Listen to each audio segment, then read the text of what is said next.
اور وہ مریدوں سے کہتے ہیں ہم اس وقت تک تمہیں بیعت میں نہیں شامل کریں گے جب تک اللہ تمہیں دکھا نہیں دیں گے.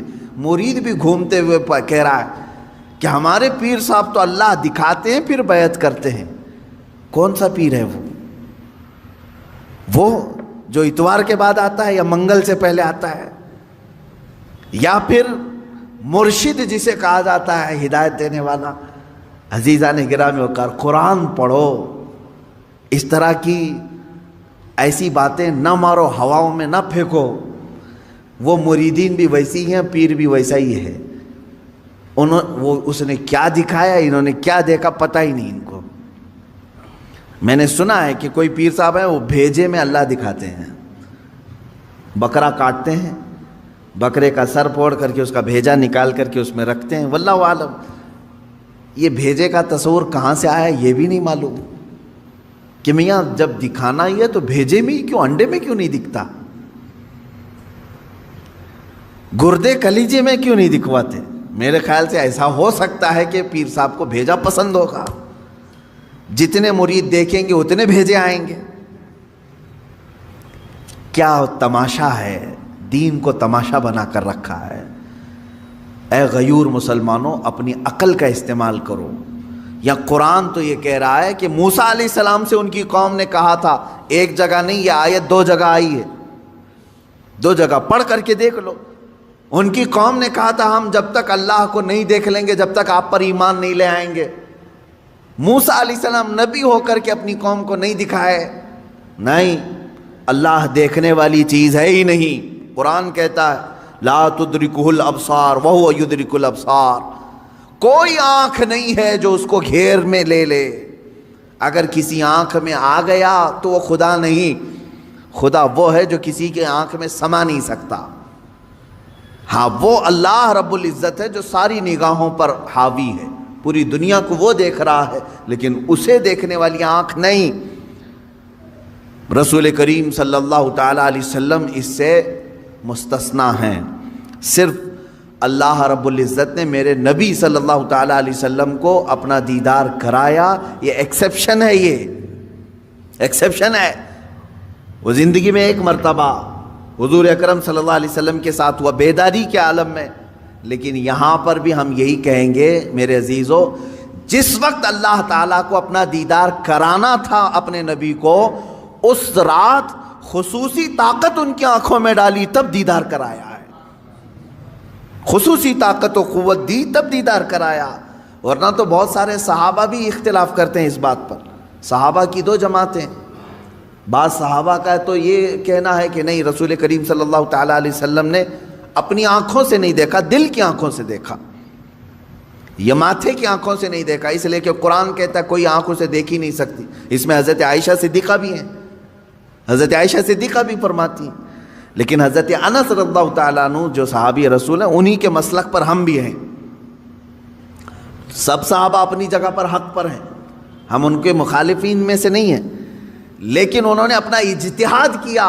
حضرت عائشہ صدیقہ نے کہا کہ نہیں، قرآن کے حساب سے تو ممکن نہیں لگتا کہ کوئی دیکھ سکے، حتیٰ کہ حضور صلی اللہ علیہ وسلم بھی. لیکن حضرت انس نے فرمایا کہ میں نے خود رسول پاک صلی اللہ علیہ وسلم سے سنا ہے، اللہ کے نبی صلی اللہ علیہ وسلم نے فرمایا میں نے اپنی ان آنکھوں سے اللہ کا دیدار کیا ہے.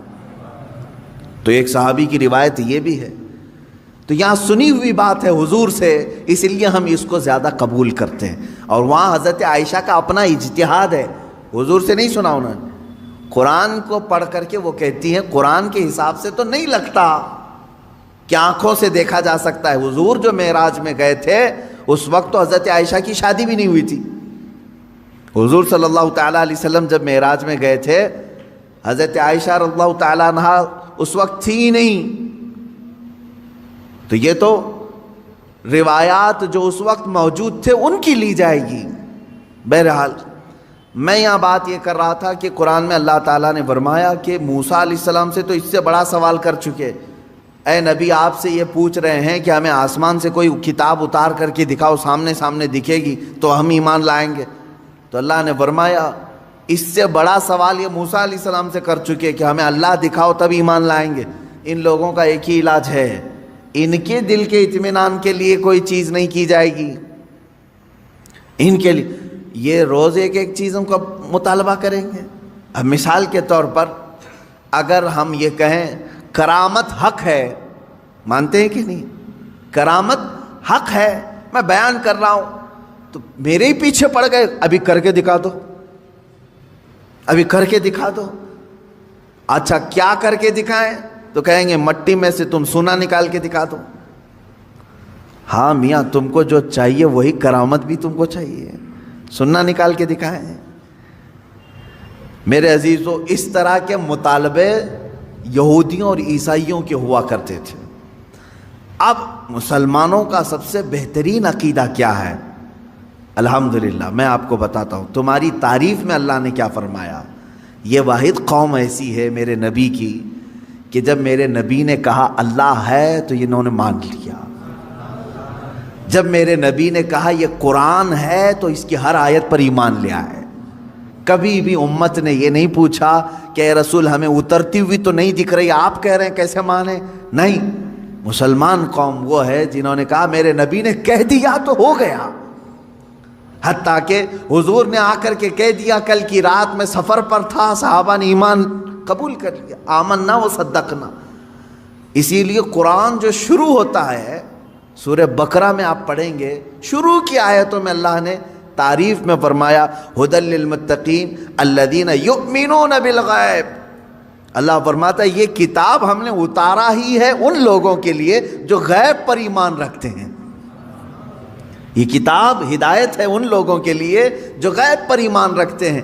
آج تک مجھے بتاؤ، برسوں سے آپ نماز پڑھنے کے لیے آ رہے ہیں، مسجد میں آ رہے ہیں، کبھی آپ نے امام صاحب سے جا کر کے پکڑ کے پوچھا کہ امام صاحب آپ اللہ اکبر کہہ کر کے جھکاتے ہیں سجدے میں، کبھی یہ تو بتاؤ ہے کہاں اللہ؟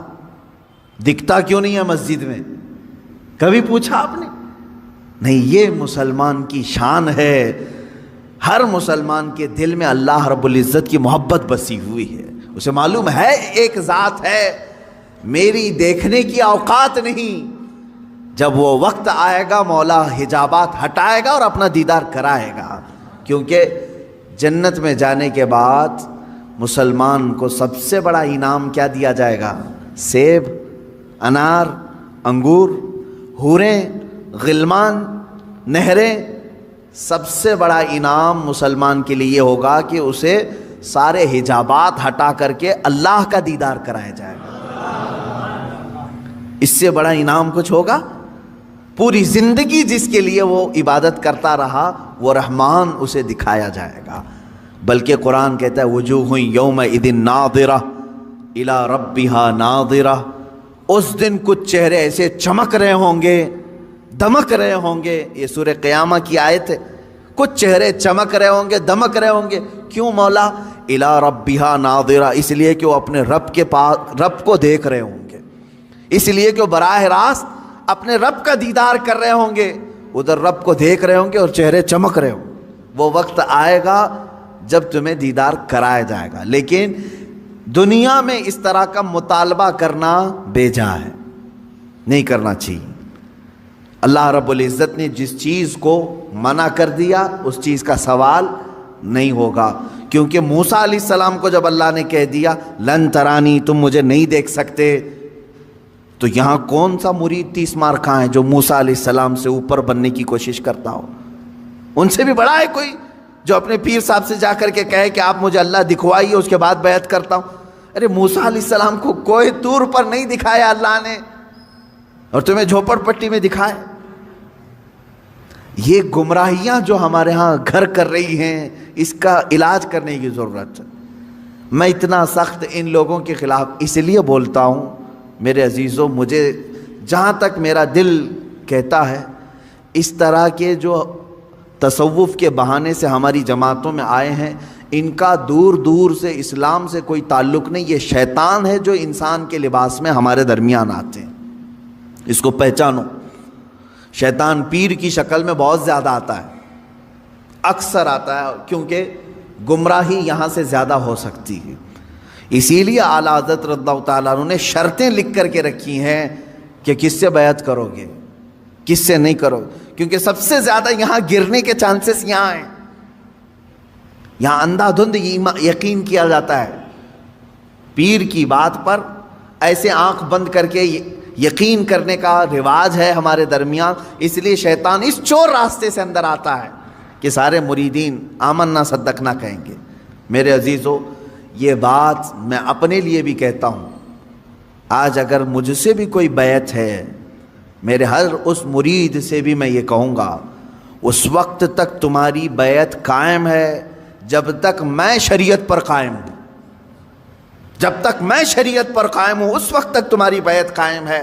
اگر مجھے شریعت سے ذرا برابر ہٹا دیکھا، میری بیعت توڑ دو، بلکہ خود ٹوٹ جائے گی، خود ٹوٹ جائے گی۔ میں پیر ہی نہیں ہوں، میں پیر ہوں، پیر نہیں کہلاؤں گا، پیر۔ یہ بات اس لیے عرض کر رہا ہوں کہ شریعت کے ترازو میں ہر ایک کو تولو۔ میں دوسروں کے متعلق نہیں کہہ رہا، مجھے خود تولو۔ جو مجھ سے بیعت ہوا ہے اس مرید سے بھی میں کہوں گا کہ شریعت کے دائرے، یہ نہیں کہ میرے پیر نے کہہ دیا آنکھ بند کر کے، جیسے آج کے لٹھو مرید ہیں کچھ، پیر صاحب نے کہہ دیا نہیں ہونا ہی ہے انہیں، نہیں، پہلے پرکھو اس کو کہ پیر نے اگر حکم دیا ہے تو رسول پاک کی شریعت کے مطابق دیا کہ نہیں دیا۔ مفتی اعظم ہند رضی اللہ تعالیٰ عنہ اپنے ایک مرید کو ٹکٹ لانے کے لیے بھیجے، اور وہ ظہر کی نماز قضا کر گیا۔ عصر کے ٹائم پر پہنچا تو سب سے پہلے مرید سے یہ پوچھا کہ ظہر پڑھی تھی کہ نہیں پڑھی تھی، ظہر تھی یا جمعہ کی تھی؟ اس نے کہا لائن میں لگا تھا، چھوڑ کے جاتا تو پھر لائن ٹوٹ جاتی اور ٹکٹ بھی نہیں ملتا، آپ کا چھوٹ گئی۔ تو آپ نے جلال کا اظہار کیا، ٹکٹ پھینک دیا۔ یہ پیر و مرشد ہے۔ اور مرید سے یہ کہا تو نے اتنا بڑا گناہ کیا کہ میری فرما برداری کرنے کی غرض سے اللہ کی نافرمانی کر گیا۔